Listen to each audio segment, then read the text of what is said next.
What's going on, guys? Welcome back, and today we are talking about speak about the photo questions for the Duolingo English test.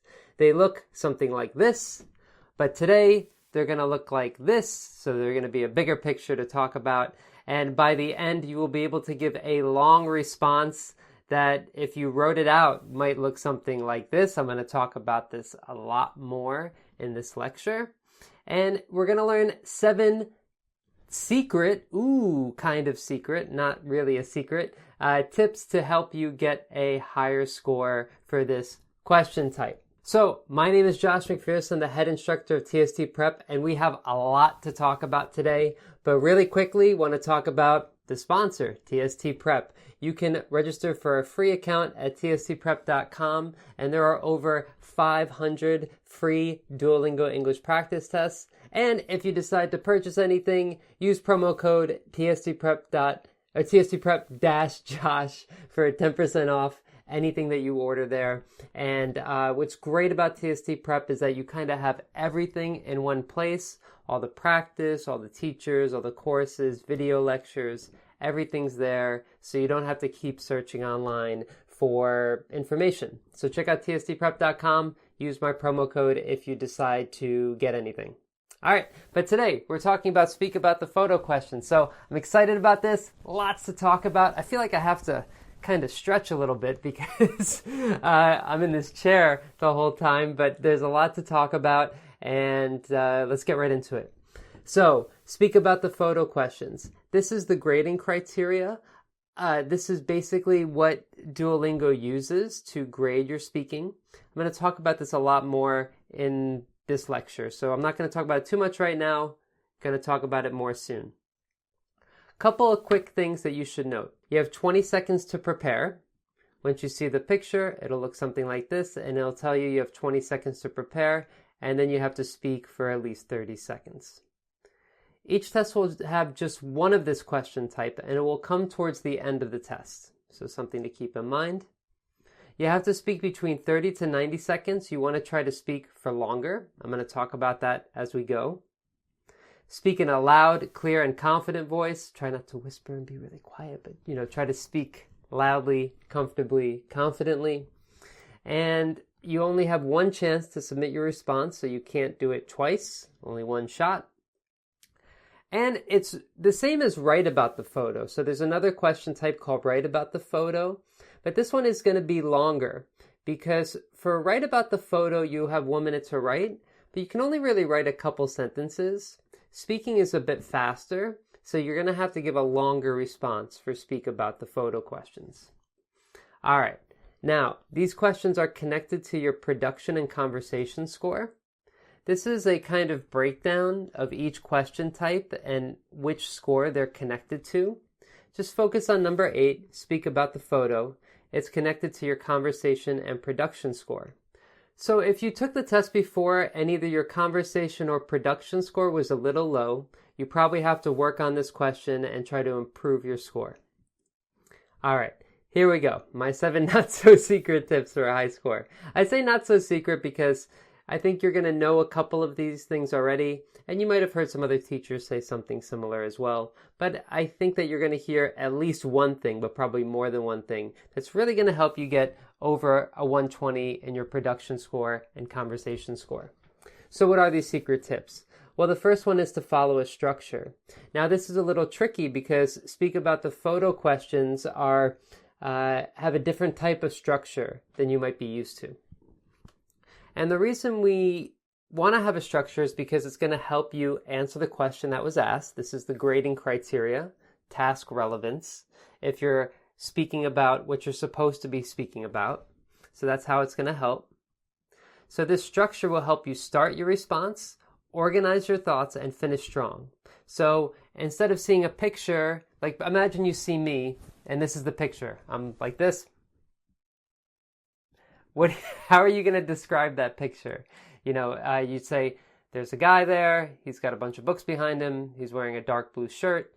That's not a great way to get a good score on Duolingo if you describe a picture that way. You just list out things that you see.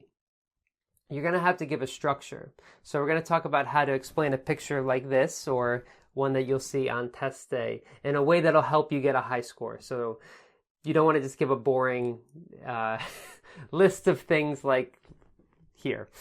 So you're going to describe an image, and you want to have a kind of structure when you do it. So let's talk about it. The first thing you want to do is you describe or make inferences about the foreground. Basically, you want to describe the foreground: people, objects, and actions. What does foreground mean? Well, if you're looking again at me in this picture, the foreground is me. It's the thing in focus, the thing in front. That's the foreground. We're going to talk about background after this, which would be the books behind me. Okay, so foreground is what's in front, background, what's in the back. Okay, so you want to start in the front, the thing that's focused on. This example here with this picture, the first thing I notice is a young pharmacist looking down and concentrating on some kind of metal tray. She's wearing a white lab coat and latex gloves, which I assume is to ensure cleanliness. So I start by talking about this woman. She's in the foreground and what she's doing. And that's the second thing that you do, is you describe or make inferences about the location. So I kind of did that already. I'm going to do it even more. So I say that she's a pharmacist, which means that I'm making an inference about her location already, that she's in a pharmacy. But I can give more details about the location, like I do here. Next to her is an empty pill bottle and a large white bag labeled cotton balls. In the background, there are hundreds of bottles of pills stacked and organized on different shelves. So I start, again, describe the foreground. I start talking about the location. I can also start talking about the past, present, or future, making inferences. So I've said inference a couple times now here. What's an inference? So an inference is a guess, what you think something is about. So for example, let's look again at this image, this video of me. I always feel weird about this, but what inferences can you make about where I am right now? Okay. You see a bookshelf behind me, right? Am I in a library? Probably not. I want you to think I'm in some type of library or something cool and academic. I don't know about cool, but something academic that looks like a teacher would be, right? But you can make a guess about where I am based on, so different things about the picture. So maybe you think, okay, he's obviously in some room somewhere. You can make an inference about where I am, what country I'm in. Maybe you see some books that might have to do with the country. You could make some inferences about, for example, the lighting, the way that things are lit. This is very bright. So it looks like some type of studio for filming.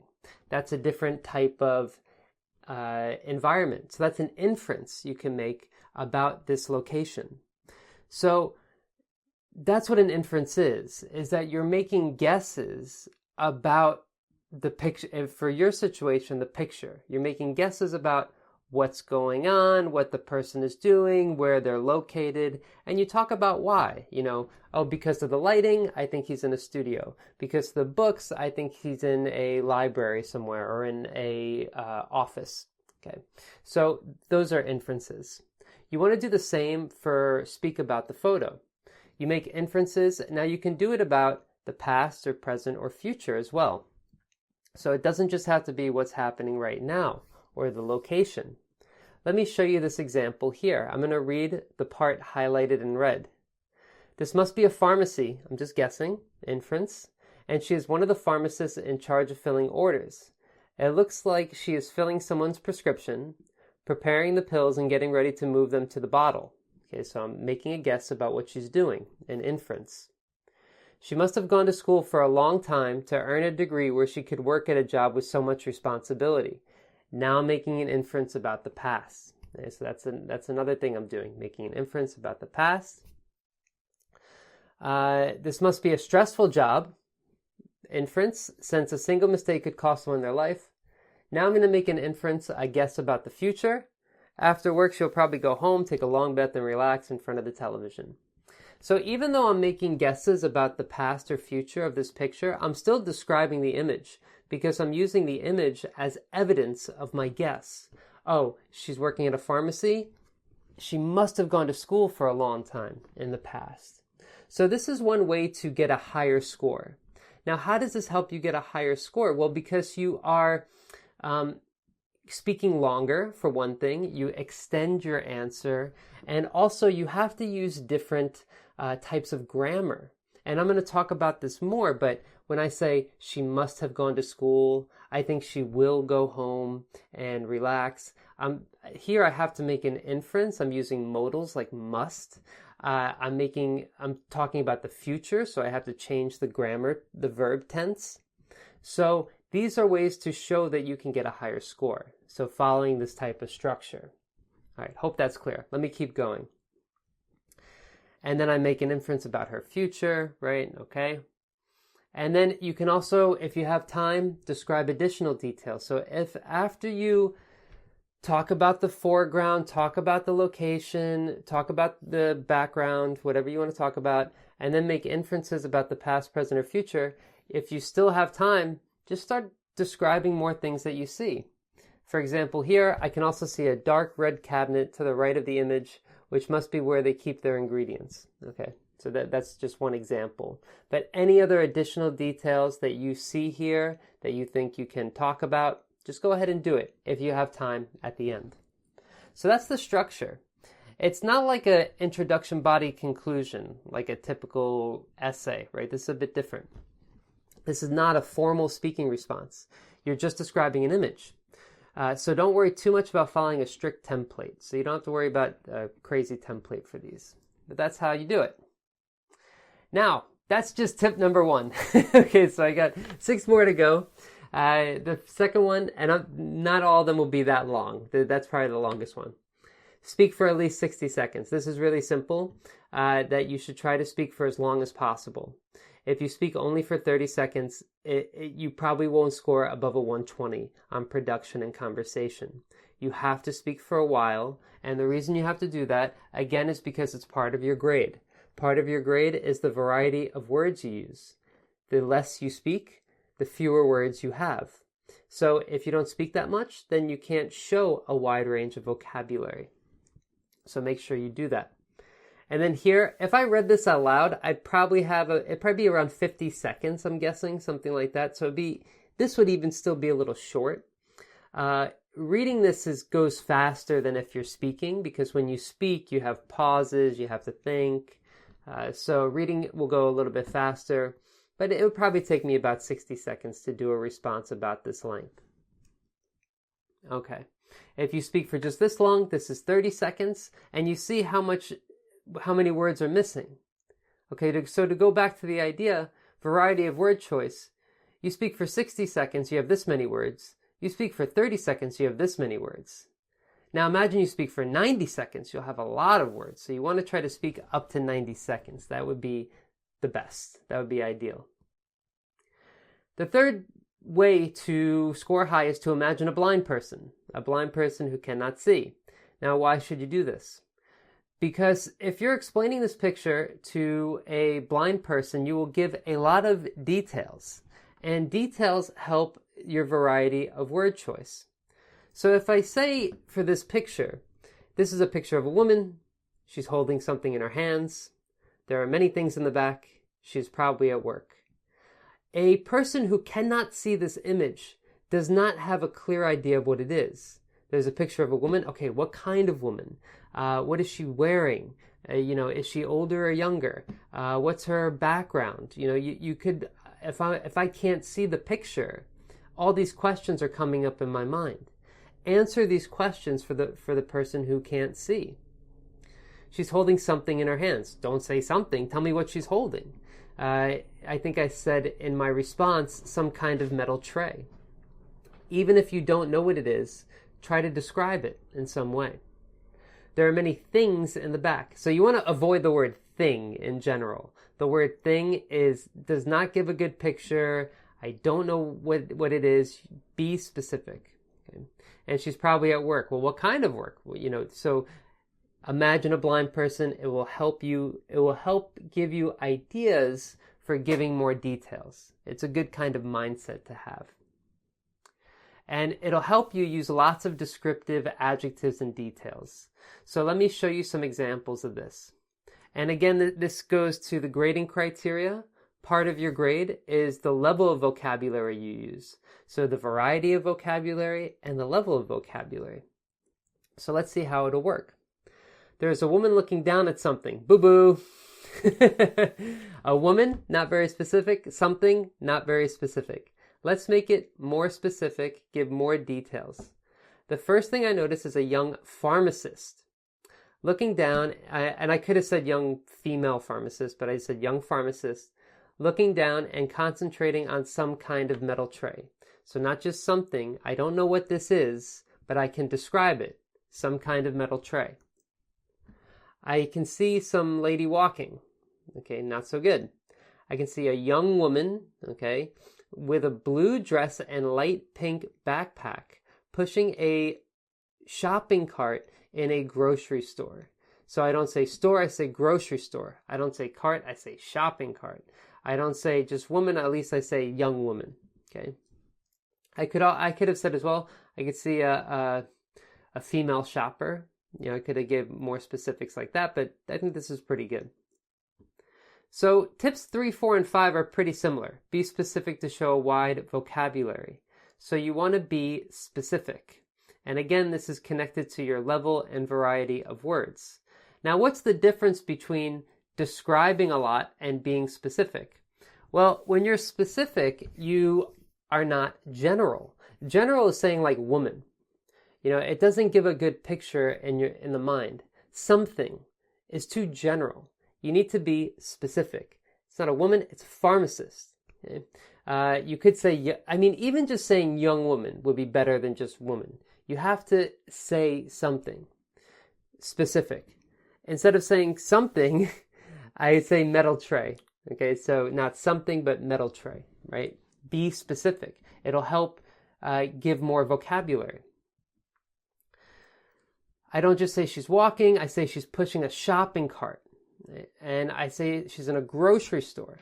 And then I say that has a blue dress and light pink backpack. I'm being specific, talking about her clothing, talking about what she's doing and where she is. Be specific. So 3, 4, and 5 are kind of the same thing. 3 is about your mindset, how you should think. Imagine a blind person. 4 is about giving details and being more specific. And 5 is to be specific to name something. If you know that it's pharmacist, say pharmacist, right? If you don't know that job, you could say something like she's working in a place that makes medicine, you know, something like that. If you can't find the word, try to describe it instead so you can go around that lack of knowledge. All right, let's look at number 6, which is to use some complex grammar if possible. Now, I put if possible here because I don't want you to try to use grammar that you feel uncomfortable with. This is about you and feeling comfortable and confident when you're speaking. So if you're trying to use complicated grammar but it doesn't feel right, then don't do it. Right? This is just mostly for you to score high, and one way to score high is to have some grammar that's not really complex but just different than what you would normally see for this type of question. Let me show you an example. And again, this is part of your grading criteria. The correctness and variety of your grammar are graded, so this is part of it. So a lot of times you'll use present progressive or present tense here for this question. She is wearing a white lab coat, which I assume is to ensure cleanliness. This is going to be the most common verb tenses.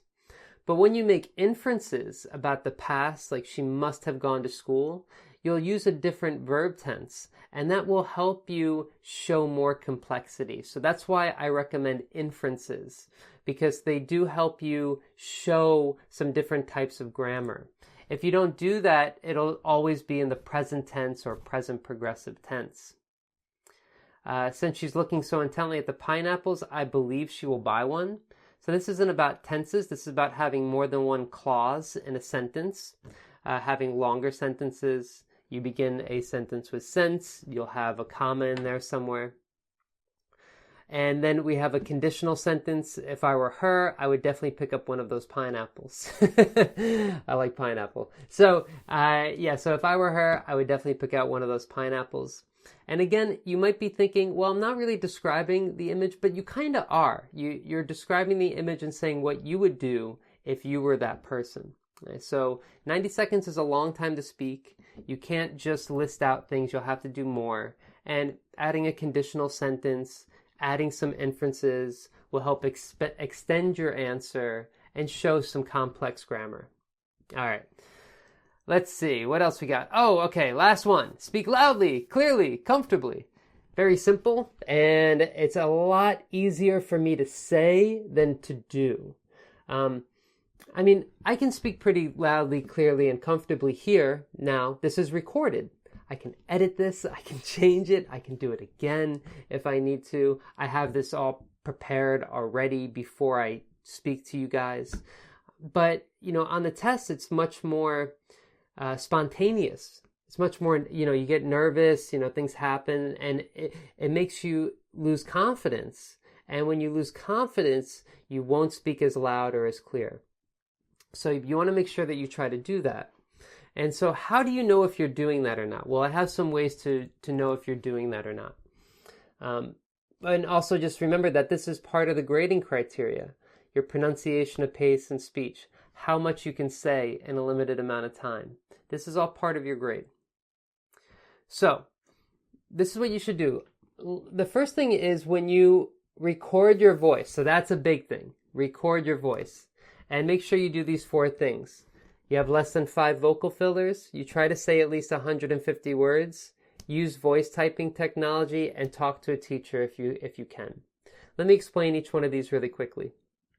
Less than 5 vocal fillers. Let me give you an example of this here. I'm going to read this and tell me what's wrong. The first thing I noticed is a young pharmacist who she's looking down and concentrating on some kind of metal tray. She's wearing a white lab coat and some latex gloves, which I assume is too many vocal fillers. Vocal fillers are words like like, okay, so, right, well, I do them a lot. Everybody does them. They're natural. But when you're doing a speaking response for Duolingo, if you have too many, it's going to hurt your score. You won't be able to say as much in the amount of time that you have, and it also will hurt your confidence. So record your voice when you're speaking and practicing, listen back to it, and count how many vocal fillers you have. Make sure you have less than 5. If you have somewhere less than 10, it's probably okay, but less than 5 is ideal. So you want to reduce the vocal fillers. The second thing is 150 words. You can use some technology like Siri, like when you talk to your phone. You can also use voice typing on Google Docs where you speak and then it types what you're saying. That technology is really helpful, and you want to have at least 150 words if you're going to speak for more than 60 seconds. So count that, use voice typing, and of course, talk to a teacher if you can. Okay, so, and there's my vocal filler. Okay, so those are the 7 ways that you score high, my not-so-secret tips. What do you think? Is there something I'm missing? Let me know in the comments below. And also don't forget, tstprep-josh for 10% off, but you can check out tstprep.com anyway, make an account. They have hundreds of free Duolingo English test questions, and you can take advantage of it today. But that's it, guys. Thank you so much for watching. You know what? I'm going to do this. Good job. Congratulations. You made it to the end of this lecture. This is about a 20-minute lecture. I didn't expect it to be this long. But this is the internet. You have millions of other things you could be doing besides preparing for Duolingo. So be proud of yourself. And I hope to see you in the next video. All right. Thanks for watching, guys, and I'll see you next time. All right. Take care.